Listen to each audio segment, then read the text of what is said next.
नंदनवन के घने जंगल में सुबह की पहली किरण अभी फैली ही थी कि रानो चिड़िया दाने की तलाश में पुराने बरगद के पास पहुंची। वहां सूखे पत्तों के ढेर में उसे एक चमकती हुई सुनहरी पेंसिल दिखी। रानो ने उसे अपनी चोंच से उठाया। अरे, ये लकड़ी का टुकड़ा इतना चमक क्यों रहा है? ये तो कोई साधारण टहनी नहीं लगती। जैसे ही रानो के पंख उस पेंसिल से छुए, पेंसिल से एक धीमी और मधुर आवाज आई। डरो मत रानो, मैं साधारण नहीं, जादुई हूँ। जो तुम सोचोगी और जो तुम उकेरोगी, मैं उसे सच कर दूंगी। रानो की आंखें फटी की फटी रह गई। क्या तुम बोलती भी हो? क्या तुम सच में मेरी मदद करोगी? तभी पेड़ के पीछे से कालू कौआ काव काव करता हुआ आया। अरे ओ रानो, क्या बड़बड़ा रही है? इस बेकार की लकड़ी से क्या खेल रही है? चल हट यहाँ से। कालू भाई, ये मामूली लकड़ी नहीं है, ये जादुई पेंसिल है। देखो। रानो ने जमीन पर एक छोटा सा अनार बनाया। देखते ही देखते वो असली लाल रसीला अनार बन गया। अरे बाप रे, ये तो करिश्मा है। रानो, इसे मुझे दे दे। मैं इससे ढेर सारे वड़े और पूरी बनाऊंगा। तभी मिट्ठू तोता उड़ता हुआ आया। कालू, लालच छोड़ो, आसमान देखो, काले बादल घिर रहे हैं। लगता है बड़ी आफत आने वाली है। टुनटुनी चिड़िया भी घबराते हुए पहुंची। हाँ रानो, चींटियां अपने अंडे लेकर ऊंचाई पर जा रही हैं। बहुत भारी बारिश होने वाली है। हमारा क्या होगा? हमारे घोंसले तो इस तूफान में टिक नहीं पाएंगे। दूर एक गुफा में बैठा बिल्लू बिल्ला ये सब देख रहा था। उसके चेहरे पर एक दुष्ट मुस्कान थी। मजा आएगा। जब बारिश होगी और इन परिंदों के घर उजड़ेंगे, तब ये जमीन पर गिरेंगे और फिर मैं एक एक करके सबका शिकार करूंगा। रानो, तेरी वो पेंसिल भी मेरी होगी। अचानक बादलों की गड़गड़ाहट हुई और मूसलाधार बारिश शुरू हो गई। देखते ही देखते जंगल में पानी भरने लगा। पक्षियों के घोंसले तिनका तिनका होकर बहने लगे। रानो, मेरा घर बह गया। मेरे बच्चे कहाँ जाएंगे? पानी बहुत तेजी से बढ़ रहा है, हम सब बेघर हो जाएंगे। रानो ने हिम्मत जुटाई और जादुई पेंसिल को मजबूती से पकड़ा। घबराओ मत दोस्तों, जब तक ये पेंसिल मेरे पास है, मैं किसी को बेघर नहीं होने दूंगी।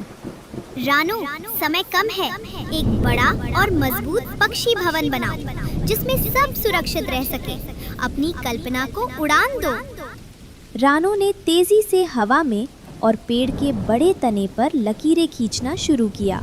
उसने एक विशाल रैन बसेरा बनाया, जिसमें हर पक्षी के लिए अलग कमरा था और खिड़कियां ऐसी थी जिनसे पानी अंदर ना आ सके। देखते ही देखते एक लकड़ी का महल तैयार हो गया। जल्दी आओ सब, इसके अंदर आ जाओ। सारे पक्षी सुरक्षित अंदर पहुंच गए। बाहर बाढ़ का पानी तबाही मचा रहा था, लेकिन अंदर सब सुरक्षित थे। तभी बिल्लू बिल्ला तैरते हुए एक लकड़ी के लट्ठे पर आया और चिल्लाने लगा। रानो, मुझे भी अंदर आने दे, नहीं तो मैं मर जाऊंगा। और ये पेंसिल मुझे दे दे, ये तेरी औकात से बाहर है। इसे कभी मत आने देना रानो, ये हमें खा जाएगा। बिल्लू, आज तेरी दुश्मनी हार गई और मेरी पेंसिल की ताकत जीत गई। मैं तुझे बचाऊंगी तो सही, लेकिन तुझे वादा करना होगा कि तू कभी किसी पक्षी को नुकसान नहीं पहुंचाएगा। रानो ने एक मजबूत पिंजरा पानी में बनाया और बिल्लू को उसमें सुरक्षित कर दिया। शाबाश रानो, जादू का सही उपयोग वही है जो दूसरों की जान बचाए और नफरत को खत्म करे। रात भर बारिश होती रही, लेकिन रानो की जादुई पेंसिल से बने घरों ने सबको बचा लिया। सुबह जब सूरज निकला तो सारा जंगल चमक रहा था। पक्षी बेघर नहीं थे।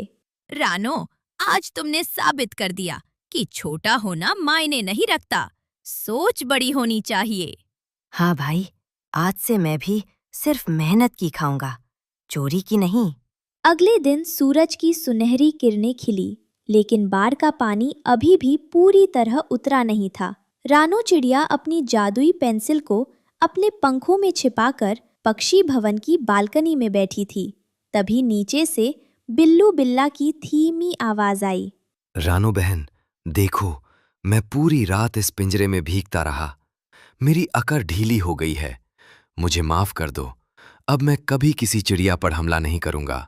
बस मुझे एक बार इस जादुई पेंसिल को छूने दो। मैं इसे प्रणाम करना चाहता हूँ। रानो, इसकी बातों में मत आना। ये बिल्ली का बच्चा कभी शाकाहारी नहीं हो सकता। ये सिर्फ पेंसिल झपट कर हमें फिर से बेघर करना चाहता है। हाँ रानो, इसकी आंखों में लालच साफ दिख रहा है। रानो दुविधा में थी। तभी जादुई पेंसिल खुद बोल उठी। रानो, क्षमा करना महान गुण है, लेकिन सावधानी सुरक्षा की कुंजी है। इसे आजमा कर देखो, पर अपनी शर्तों पर। ठीक है बिल्लू, अगर तुम सुधर गए हो तो मैं तुम्हें इस दलदल से बाहर निकालूंगी। लेकिन याद रखना, ये पेंसिल सिर्फ नेक दिल वालों की सुनती है। रानो ने हवा में एक लंबी सीढ़ी बनाई जो सीधे पक्षी भवन के एक सुरक्षित बरामदे तक जाती थी। बिल्लू धीरे धीरे ऊपर चढ़ा। जैसे ही वो ऊपर पहुंचा, उसने अचानक झपट्टा मारा। बेवकूफ चिड़िया, अब ये जादुई पेंसिल मेरी है। अब मैं इससे लोहे के दांत और पत्थर के पंजे बनाऊंगा। पूरे जंगल पर मेरा राज होगा। बिल्लू ने रानो के पंखों से पेंसिल छीन ली और जमीन पर एक बड़ा सा मांस का टुकड़ा बनाने की कोशिश की। ए जादुई लकड़ी, जल्दी से मेरे लिए शिकार पैदा कर और इन सबको पत्थर की मूर्ति बना दे। लेकिन पेंसिल से कोई रोशनी नहीं निकली। वो एक साधारण लकड़ी की तरह शांत रही। बिल्लू, मैंने कहा था ना, मैं केवल नेक इरादों के लिए चलती हूँ। तुम्हारे हाथ लगते ही मेरी शक्तियाँ सो गई हैं। देखो, बिल्लू का लालच उसे ले डूबेगा। रानो, अब क्या होगा? तभी अचानक आसमान फिर से काला होने लगा और जोरदार हवाएं चलने लगीं। बार का पानी और ऊपर चढ़ने लगा। पेंसिल के बिना रानो बेबस थी। बिल्लू, जिद छोड़ो। अगर तुमने पेंसिल वापस नहीं की तो ये पूरा भवन ढह जाएगा और हम सब के साथ तुम भी डूब जाओगे। क्या तुम अपनी जान से हाथ धोना चाहते हो? बिल्लू ने नीचे देखा। पानी की लहरें उसके पैरों को छू रही थी। उसे डर लगने लगा। नहीं नहीं, मुझे नहीं मरना।